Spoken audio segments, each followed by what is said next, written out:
Van के 800 रुपए बचाने के लिए हम लोगों ने साइकिल से स्कूल जाना चालू कर दिया था। ये हो गई। चार लौंडे थरथराती ठंड में साइकिल से स्कूल जाते हैं, ब्लेजर, टोपा, मफलर, बाल बुंदा के। एक तो ये ब्लेजर बहुत अजीब था हमारे स्कूल का।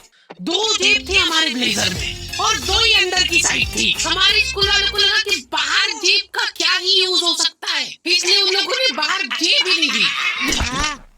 क्या करूं भाई जेब का? ठंडी लग रही है तो हाथ अंदर वाली जेब में ही डाल के चलना पड़ता था। कोनी से साइकिल चला के आते थे हम लोग स्कूल। सबको ऐसा लगता था कि हम लोग अपाहिज हैं। और फिर एकदम से हम लोग हाथ बाहर निकाल लेते थे।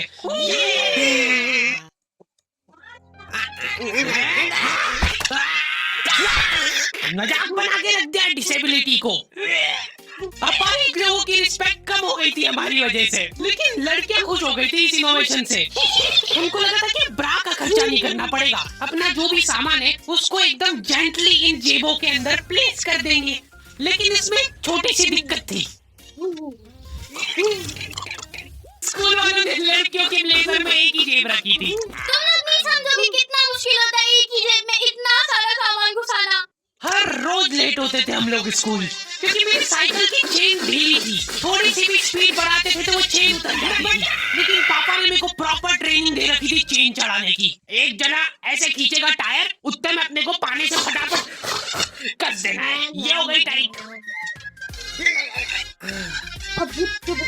बैग में पाना भेज कर रख के लाना पड़ता था मेरे को स्कूल, कि कभी भी रास्ते में चेन उतर सकती है। इमेजिन करो एक बार कि तुम चुपचाप वैन में बैठ के जा रहे हो, बीच सड़क में 4 लौंडे साइकिल पलटा के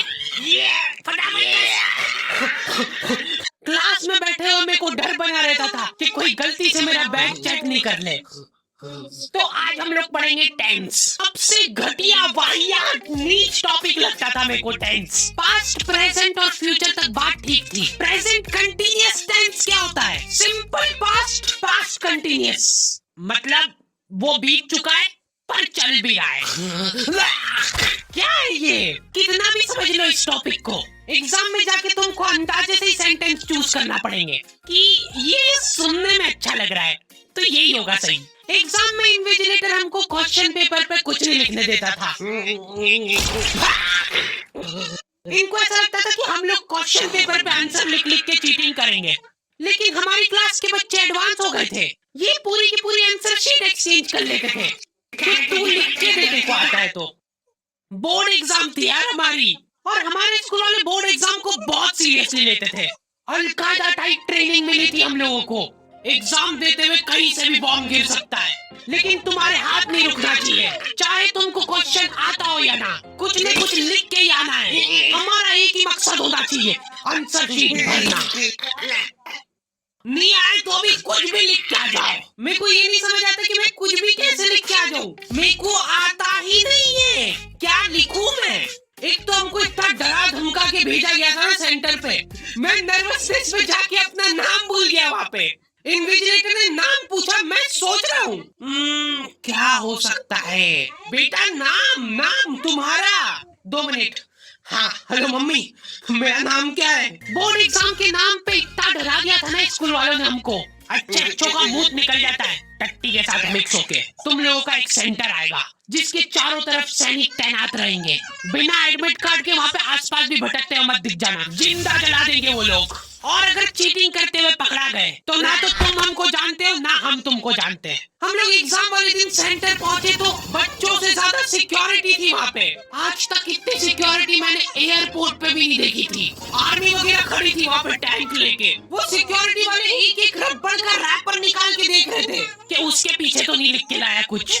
क्या लिख लूंगा मैं इतनी सी जगह में? लिख भी नहीं है तो मेरे को ही समझ नहीं आएगा कि क्या लिखा है। कुछ चीजों का मेरे को लॉजिक ही समझ नहीं आया था कि तुम नंबर वाली घड़ी पहन के नहीं जा सकते हो, पहनना है तो कांटे वाली पहनो।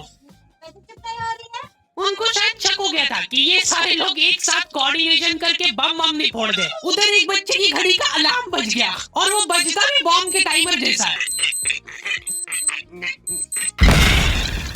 अलकायदा जिंदाबाद। जिस पाउच में तुम सामान ला रहे हो वो भी ट्रांसपेरेंट होना चाहिए। मेरे बैग में से इनको पानी पेचकस मिले थे। क्या जवाब दूं मैं इसका कि क्या यूज यूज में आते हैं। उनको वहाँ पे डेमो करके बताना पड़ा कि ये यूज में आता है ये सब आइटम। फिर बाकी बच्चों ने भी कंफर्म करा कि हाँ देखा तो है हमने इनको रास्ते में ये हरकत करते हुए। ये सब देख के उन्होंने मेरे पाने पेचकस तो हाथों हाथ नाली में फेंक दिए थे। हमारे एक साथी की जेब में से ड्रग्स बरामद हो गए थे। अरे ड्रग्स नहीं है, ये इनहेलर है। इसको ऐसे सूंघते हैं, नाक बंद होती है तो नाक खोलने के बाद भी अगर तुम इनहेलर को पूरी ताकत से सूंघते हो, आंखें दिमाग में ठंडक हो जाएगी तुम्हारे।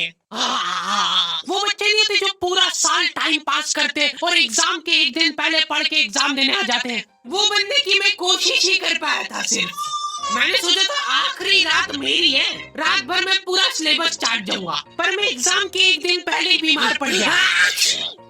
सर्दी हो गई मेरे को, तो मैंने सोचा ठीक है अभी थोड़ा रेस्ट करते, सुबह उठ के पढ़ाई करेंगे। नाक बंद हो गई भाई, नींद ही नहीं आ रही है। फिर पापा आके मेरे को ट्रिक बताते हैं कि अगर राइट वाली नाक बंद हो रही है ना तो लेफ्ट साइड करवट करके सो जा, फिर गहरी सांस ले, तो ये जो है ना राइट वाली खुल जाएगी और लेफ्ट वाली बंद हो जाएगी। फिर लेफ्ट वाली अगर खोलना है तो राइट साइड करवट करके सो जा। पूरी रात करवटें बदलता रह गया मैं। सुबह रास्ते में जाते जाते पढ़ रहा हूँ मैं, क्योंकि बाकी बच्चे भी यही कर रहे थे। बच्चों को लग रहा है कि भाई जितना हम लोग साल भर में नहीं पढ़े उतना हम लोग रास्ते में जाते हुए पढ़ लेंगे। रास्ते में ऐसे कॉपियां लेके घूम रहे जैसे इनसे ज्यादा पढ़ा कोई हो ही ना। सुबह हम सब लोग सेंटर लेट पहुंचे, क्योंकि साइकिल की चेन उतर गई थी तो रास्ते में वो कर रहे थे। मला काल रात्री नीट झोप लागली नाही. I did not sleep well last night. मी वारंवार उठत होते. I kept waking up again. और क्वेश्चन पेपर भी लेट हो गया था उस दिन। क्वेश्चन पेपर Z+ सिक्योरिटी के साथ आता था। 10 बॉडीगार्ड लेके आते थे एक जरा सा पार्सल।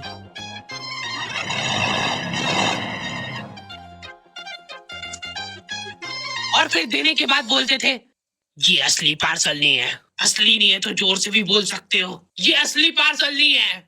ये लोग पता नहीं किसी को तो गुमराह करने की कोशिश कर रहे थे। इनको डाउट था कि इतनी सिक्योरिटी के बाद भी कोई पेपर चोरी कर लेगा, तो ये लोग इतनी सिक्योरिटी में नकली पेपर लेके आए। असली पेपर तो एक और बॉडीगार्ड नाले में तैरता हुआ लेके आ रहा है। ये पानी पेचकस किसने डाले नाली में? ये लो। मजाक कर रहे थे हम तो, यही है असली क्वेश्चन पेपर। जाओ बांट दो फटाफट।